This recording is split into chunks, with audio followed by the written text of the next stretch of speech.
ఒక ప్రజాదర్బార్ పెట్టి ఒక లీడర్ ప్రజల్లోకి రావడం ఎలా అనిపిస్తుంది? ఏ గవర్నమెంట్‌ని చూసారా? మీ సర్వీస్‌లో ఏ ముఖ్యమంత్రి అయినా ఇలా ప్రజాదర్బార్ పెట్టి ప్రజల్లో మాటలు వినడం ఎక్కడైనా చూసారా? గతంలో ఎప్పుడూ లేదండి. ఇదే ఫస్ట్ టైము. ఎందుకు గత 5 సంవత్సరాల కిందట మన జగన్మోహన్ రెడ్డి గారు కార్యకర్తలను, వాళ్ళ సొంత పార్టీ కార్యకర్తలను కానీ, ప్రజలను కానీ కలిసేదానికే అట్లీస్ట్ లాస్ట్‌కు ఎమ్మెల్యేలను, వాళ్ళ సొంత ఎమ్మెల్యేలను కలిసే పరిస్థితి లేదు. ఈరోజు రాష్ట్ర వ్యాప్తంగా కూడా తమ సమస్యలు చెప్పుకునే దానికోసము ఈరోజు పార్టీ కార్యాలయానికి కానీ, అట మన లోకేష్ బాబు గారి ఇంటి దగ్గరికి కానీ జనము తండోపతండాలుగా పోతే చాలా ఓర్పుగా విని వారి సమస్యల పరిష్కార మార్గం కోసం ఆయన ప్రయత్నం చేయడం మనం కళ్ళారా చూస్తున్నాం. ఇప్పుడు అంటే అమరావతి ఎలా ఉండబోతుందంటారు? ఈ కూటమి ప్రభుత్వం ద్వారా అమరావతి ఎలా జరిగిద్దంటారు? అంటే 5 సంవత్సరాలు పొడిగిస్తానంటారు, అభివృద్ధి పరంగా ముందుకెళ్ళిద్దంటారు. ఎంతవరకు ఫాస్ట్‌గా వెళ్ళిద్ది? ఖచ్చితంగా చంద్రబాబు గారి నాయకత్వంలో అమరావతికి పూర్తి న్యాయం జరుగుతుందండి. ఎందుకంటే మనకు ఒక రాష్ట్రానికి రాజధాని లేకుండా చేసిన దుర్మార్గుడు జగన్మోహన్ రెడ్డి.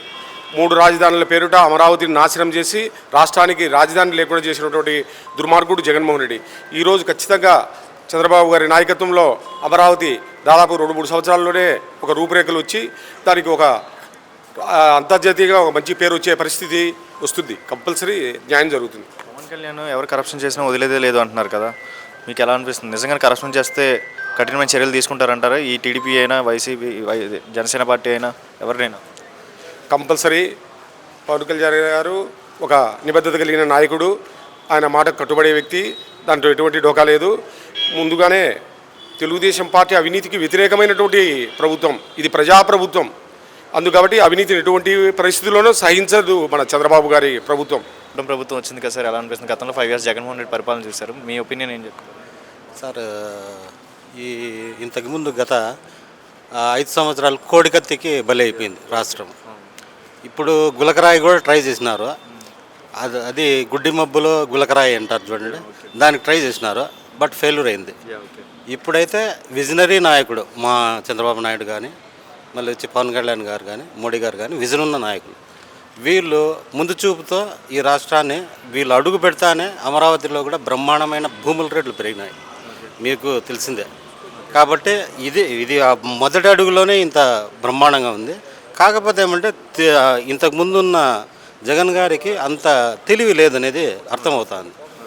కాబట్టి ఆయన ఎంతవరకు అంటే ఒక ఇంటి వరకు, వాళ్ళ ఇంటి వరకు పరిమితం అయిపోయి ప్రజలు అనేది దగ్గర తెచ్చుకోలేదు. కానీ వీళ్ళు ముగ్గురు ఎవరన్నా కానీ ప్రజల్లో మమేకమై ప్రజల తరపున పోరాడుతున్నారు. కాబట్టి ఇప్పుడు ఆంధ్ర రాష్ట్రము ముందడుగు వేసేదానికి చాలా ఆస్కారాలు ఉంటాయి. కానీ అప్పులు ఉన్నాయి కాబట్టి, చాలా అప్పులు చేశారు కాబట్టి కొంచెం కార్యకర్తలు కానీ, ఈ ప్రజలు కానీ ఈ పథకాలు రాలేదని సహనం వహించాలి. ఎందుకంటే ఇప్పుడైతే చాలా కష్టాల్లో ఉంది ఆంధ్రప్రదేశ్. కాబట్టి వీళ్ళందరూ సహనంగా ఉండాలి. అప్పుడే మనం ఏమైనా చేయగలుగుతాము. అమరావతి ఎలా ఉండబోతుంది సార్? అమరావతి ముందుకెళ్ళిద్ది అంటారా ఈ కూటమి ప్రభుత్వం ద్వారా? అమరావతి సంగతి ఏముంటుంది?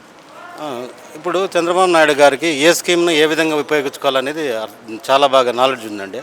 కాబట్టి ప్రతి ఒక్క ఇప్పుడు ఈవెన్ 15th ఫైనాన్స్ కానీ ఇది ఎట్లా ఏ విధంగా యూజ్ చేసుకోవాలనేది ఆయనకు తెలుసు. కాబట్టి బ్రహ్మాండమైన అభివృద్ధి ఉంటుందని నేను. ఇప్పుడు ప్రజా దర్బార్ పెట్టి ప్రజలకు దగ్గరలో ఉన్నారు, ఎలా అనిపిస్తుంది సార్? ఒక లీడర్స్ దగ్గరలో ఉండడం ఎంతవరకు కరెక్ట్ అంటారు? ఏ గవర్నమెంట్లో చూసారు ఇలా ఉండడం? లేదండి, ఏ గవర్నమెంట్లో అయితే లేదు. ప్రజలకు చాలా దగ్గరలో ఉన్నారు. ఇదే విధంగా 5 సంవత్సరాలు ఉండాలని, ఇంకా ఒక 10 సంవత్సరాలుగా చంద్రబాబు నాయుడు గారే ఉండాలని కోరుకుంటున్నాను.